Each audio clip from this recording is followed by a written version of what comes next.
Hello everyone, welcome study channel में एक नई जोश और नई उमंग के साथ आज का हम टॉपिक स्टडी करने वाले हैं निषेध बोधक संरचनाएं।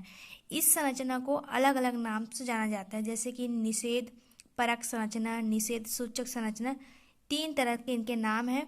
तो चलिए स्टार्ट करते हैं आज की क्लास। सबसे पहले इसका परिभाषा समझते हैं कि निषेध बोधक संरचनाएं क्या है।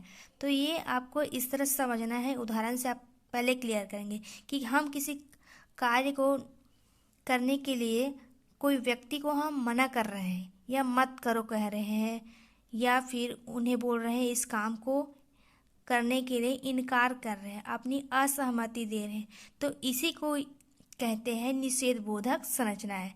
तो आपको जैसे कि कहा जा रहा होगा कि आप खेलिए मत, बाहर मत जाइए, इस तरह की संरचनाएं ही हैं निषेध बोधक संरचनाएं। तो इसका हमने इसी तरह परिभाषा यहाँ पे लिखा है कि जिन वाक्यों में किसी कार्य को न करने या मना या नकार न करना का कहता है कोई व्यक्ति, तो उस संरचना को ही हम कहते हैं निषेध बोधक संरचनाएं। और इसका अर्थ यही है कि निषेध का शाब्दिक अर्थ यही है कि हम किसी कार्य को ना करने या किसी कार्य को मना करने के लिए कोई व्यक्ति को बोल रहे हैं, रुकावट पैदा कर रहे हैं, आदेश दे रहे हैं, इनकार कर रहे हैं और उसको स्वीकार नहीं कर पा रहे, इन सभी संकेतों को ही हम कहते हैं निषेध शब्द। तो इसी तरह से इसका अर्थ यहाँ पे कंप्लीट हुआ। अब है कि निषेध बोधक जो संरचनाएं हैं उसके कौन कौन से प्रकार हैं। तो चलिए देखते हैं इसके प्रकार।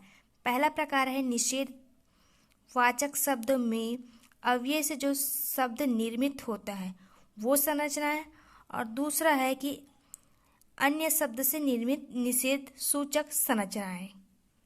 एक एक करके हर एक प्रकार को हम देखते जाते हैं। अब नाम से ही स्पष्ट है कि निषेधवाचक संरचनाएं यानी कि अव्यय शामिल होगा।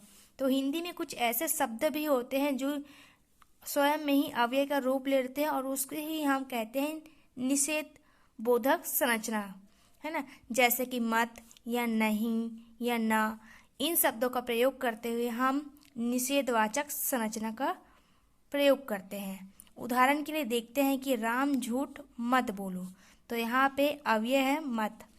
दूसरा है तुम खेलने मत जाओ। इसी तरह से अनेक उदाहरण हैं। तो हम नेक्स्ट उदाहरण देखते हैं इसका अन्य शब्द से निर्मित निषेध सूचक संरचनाएं। तो यहाँ पर कहने का तात्पर्य यह है कि यहाँ पे हम ना या नहीं, मना ऐसे शब्द प्रयोग नहीं करेंगे। कुछ अलग शब्द का प्रयोग करते हुए हम अनिषेध सूचक संरचना बना लेते हैं।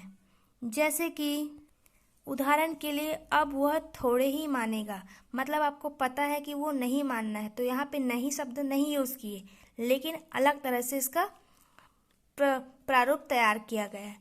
दूसरा प्रारूप इसका प्रकार है कि प्रश्नवाचक के रूप में यहाँ पे, जैसे कि इन शब्दों में प्रश्न करते हुए आप निषेध सूचक संरचना का प्रयोग करते हैं। जैसे कि क्या गीतांजलि अब आएगी, क्वेश्चन मार्क है, प्रश्न सूचक है।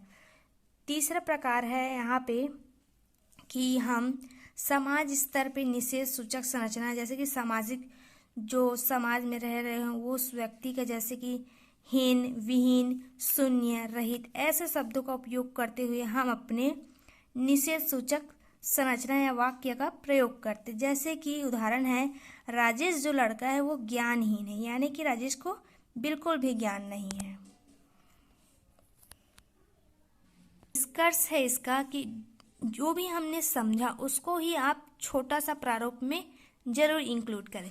जैसे कि हमने इतने समय से निषेध सूचक संरचना पढ़ा, उसमें बार बार शब्द आया है कि इस शब्द में असहमति, अस्वीकार और जिसमें किसी कार्य को न करने का बोध व्यक्त किया जाएगा, उसी को ही हम कहते हैं निषेध बोधक संरचना।